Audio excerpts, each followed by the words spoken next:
Magandang gabi mga masters, bali ngayon po ay 3 videos po ma-upload ko po sa aking YouTube channel.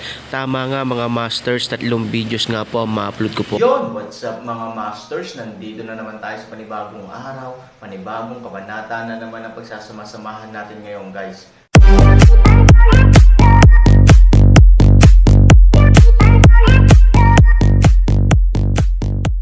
Bali mga masters, kung bago ka pa lang po sa aking YouTube channel, please click the subscribe button, lalong-lalo na po yung notification bell guys, para maging connected pa rin tayo sa isa't isa at maging updated kayo sa mga susunod ko pang video. Bali mga masters, bago natin umpisahan ng kwento ay mag-shoutout po muna tayo para sa mga solid nating tagapakinig. Sobra akong nagpapasalamat sa inyo mga Sec Masters at aking mga Emperor. Maraming salamat sa solid na pagsuporta nyo. Yun na nga mga masters, no? Bali hindi na ito patagalin. In 3, 2, 1, let's go!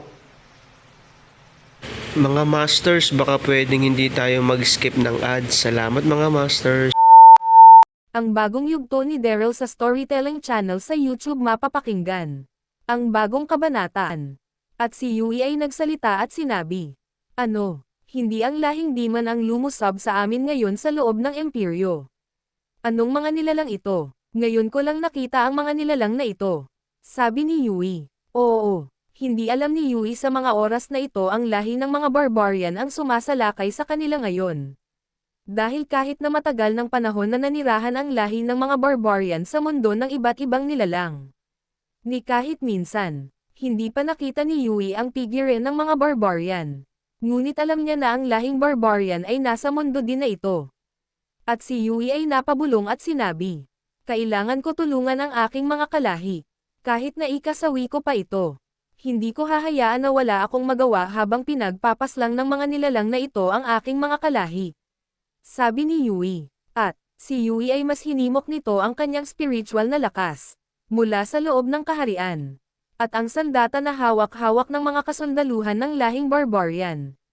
Ay kanyang pinaangat sa hangin. Ito pa ang isang kasanayan ni Yui. Na kaya niyang makapagpag-alaw ng isang bagay. Tulad na lang din ng kanyang ginawa dati kay Daryl upang ito ay kanyang balaan. Gumawa si Yui noon ng isang salita gamit ang mga dahon ng mga puno. Tuldok. At sa mga oras na ito, ang kanyang kasanayan ay kanya niyang ginamit sa mga kasundaluhan ng lahi ng barbarian. Laking gulat ng mga kasundaluhan ng lahing barbarian, na ang kanilang mga sandata ay biglang umangat sa hangin. At si General Brian nang makita ng dalawang mata niya na mabilis na nabitawan ng mga kasundaluhan ng lahing elf ang kanilang mga espada at biglang lumutang sa hangin. Si General Brian ay napatulala din at sinabi, "Anong nangyayari? Bilisan niyo gumawa kayo ng isang form at bumuo ng protection shield." Sigaw ni General Brian sa mga kasundaluhan na wala ng hawak na mga sandata. At si Yui ay agad-agad na pinakilos ang mga espada ng mga kasundaluhan ng lahing barbarian na nasa hangin. At mabilis itong bumulusok pababa patungo sa mga kasundaluhan ng lahing barbarian. At sa ilang segundo lamang, ang mga espada ay tumusok sa iilang mga kasundaluhan ng lahing barbarian. At ito ay nagsimatay. Si General Brian sa mga oras na ito ay sobrang galit na galit. At ito ay mabilis na tumakbo habang winawasiwas ang kanyang espada. At si General Brian ay tuluyan ng nakarating kila Dax, Chester, at pinunong bench na nakikipaglaban sa mga oras na ito. At si General Brian ay nagsalita at sinabi, "Sec Master Chester at Haring Bench. Dapat niyong malaman na ang lahi ng mga elf ay nagtataglay ng isang pambihirang kasanayan. Ang iilang mga kasundaluhan natin, ay mabilis na nabitawan ang kanilang mga sandata at ito ay umangat sa hangin. At ito ang ginamit upang masawi ang iilang natin mga kasundaluhan." Sabi ni General Brian. Nang marinig ito ni Pinunong Benj. Ito ay nagsalita at sinabi, "Ano, sino naman ang may gawa ng ganong kasanayan? Kailangan natin makita Brother Chester kung sino man sa lahi ng mga elf ang gumagawa ng ganong kasanayan. Malapit lang iyon sa atin ngayon. At ito ay nagtatago. General Brian, pamunuan mo ang mga kasundaluhan natin. General Kai, samahan mo si General Brian. Hatiin niyo ang mga kasundaluhan natin. At palibutan ang mga kasundaluhan ng lahi ng mga elf. Lamang na tayo sa bilang. Brother Dax at Brother Chester. Kayo na muna ang bahala dito." Hahanapin ko ang elf na iyon na gumagamit ng pambihirang kasanayan. Sabi ni Pinunong Benj. At si Pinunong Benj ay biglang tumalon ng mataas. At ito ay winasiwas ang kanyang sandata. Sa pagwas-iwas ni Pinunong Benj ng kanyang espada, ang iilang mga kasundaluhan ng lahing elf ay kanyang nasawi. At si Pinunong Benj ay napabulong sa kanyang sarili. Saan ko makikita ang elf na iyon? Mukhang ang kanilang master na si Master Ken ang may gawa ng ganon kasanayan. Kung hindi ako nagkakamali, baka ito ay nagtatago sa loob ng kanyang kaharian. Dapat ako makarating ngayon sa kanyang kaharian, at sa loob ng kanyang kaharian ko nawawakasan ang kanyang buhay. Sabi ni Pinunong Benj sa kanyang sarili. At ito ay mabilis na nag-iba ng direksyon. At si Pinunong Benj ay patungo ngayon sa kaharian ni Master Ken.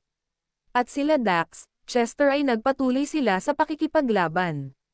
At si General Brian at General Kai ay sabay na sumigaw at sinabi, "Palibutan niyo na ang mga kasundaluhan ng lahing elf." Sigaw ni General Kai at General Brian. At ang mga kasundaluhan ng lahi ng barbarian ay agad-agad na nagsikilos. At gumawa ng isang form na tila ba isang tower ang biglang hamarang sa mga kasundaluhan ng lahi ng mga elf. At ang mga kasundaluhan ng lahing elf ay biglang nagsihinto. At sila Dax at Chester ay sinamantala ang pangyayari na ito. Si Dax at Chester ay hinimok ang kanilang spiritual na lakas. Ang kulog at kidlat ay nagwawala sa kalangitan. Ang kalangitan na madilim ay biglang nagliwanag dahil sa mga kidlat sa kalangitan. Gawa ng sky-breaking axe. At ng sandata ni Chester. At si Chester ay sumenyas at sinabi, "Brother Dax ngayon na." Si Dax ay agad na pinakawalan ang lakas ng sky-breaking axe. At ganun din si Chester. Ang dalawang lakas ay mabilis na tumama sa mga kasundaluhan ng lahi ng mga elf. At sa isang iglap, napakadaming bilang ng mga kasundaluhan ng lahi ng mga elf ang nagsimatay. Laking gulat ng mga kasundaluhan ng lahi ng mga elf. Ang nasaksihan nilang lakas mula sa dalawang nilalang na nagtatago sa mga baluti ng lahing barbarian. At sa loob ng kaharian si Yui ay sobra din nagulat at natakot sa mga oras na ito. Nakita niya ang ginawa nila Dax at Chester, gamit ang kanyang kasanayan na tumatagos ang kanyang paningin kahit anong harang ang nakaharang. Sa isang pagkilos lamang gamit ang mahihiwagang sandata nila, napakadaming nasawi mula sa mga kasundaluhan ng lahi ng mga elf. At si Yui ay nagsalita at sinabi, Anong klaseng lakas at teknik ang tinataglay ng dalawang nilalang na iyon? Ang kanilang mga sandata ay naglabas ng sobrang lakas na tinataglay. At sa isang iglap, ang buhay ng napakadaming kasundaluhan ng aming lahi ay nawala basta-basta. Hindi maganda ito. Ang mga nilalang ngayon na sumasalakay sa amin ngayon ay mukhang mas malakas pa sa lahi ng mga demonyo. Saan nagmula ang mga nilalang na ito? Sabi ni Yui sa kanyang sarili. At muli niyang ginamit ang kanyang kasanayan.